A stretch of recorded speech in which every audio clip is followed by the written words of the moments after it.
Na mtazamaji, na watu wawili wameuawa kwenye mapigano mapya katika mpaka wa Transmara na Kisii. Watu wengine kadhaa wanauguza majeraha huku mashamba kadhaa yakiteketezwa kufuatia mapigano haya. Maafisa wa usalama kutoka Kisii na Narok wamefanya mkutano wa dharura eneo la mpakani ili kutathmini hali, huku hali ikisalia tete katika eneo hilo la mpakani.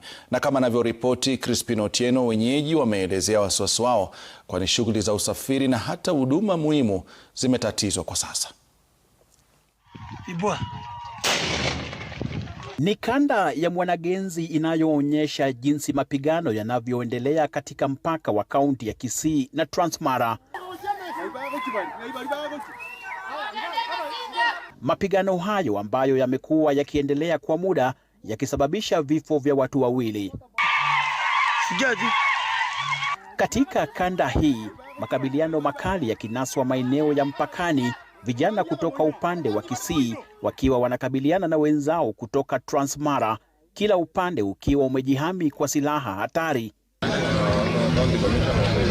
Hali hiyo ya ati ikilemaza shughuli za ibada Jumapili.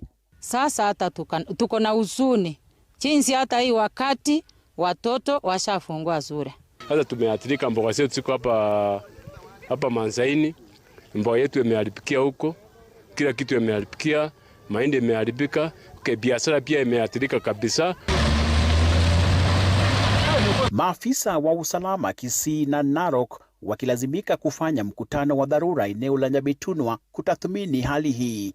Tumechunguza na tunaendelea kuchunguza na tumejua ya kwamba kuna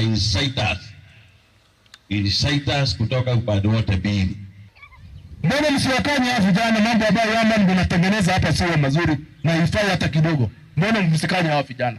Japo baadhi ya vijana walisusia mkutano wa leo, wazee wa amani mpakani wametoa wito wa amani. Sisi tukiongea na vijana watasikia ile nyambaye tutasema hapa na wataidhinisha hiyo.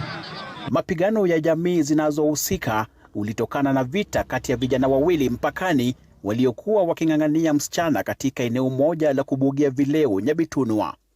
Na hali ingali tete katika mpaka wa Kisii na Transmara. Wakazi wanazidi kutoa wito kwa maafisa wa polisi kudhibiti hali hii haraka iwezekanavyo, kwani mapigano yanazidi kushuhudiwa katika maeneo mbalimbali mpakani, saa chache tu kabla shule kufunguliwa kwa muhula wa 3. Crispin Otieno, runinga ya Citizen, Nyabitunwa katika mpaka wa Kisii na Transmara.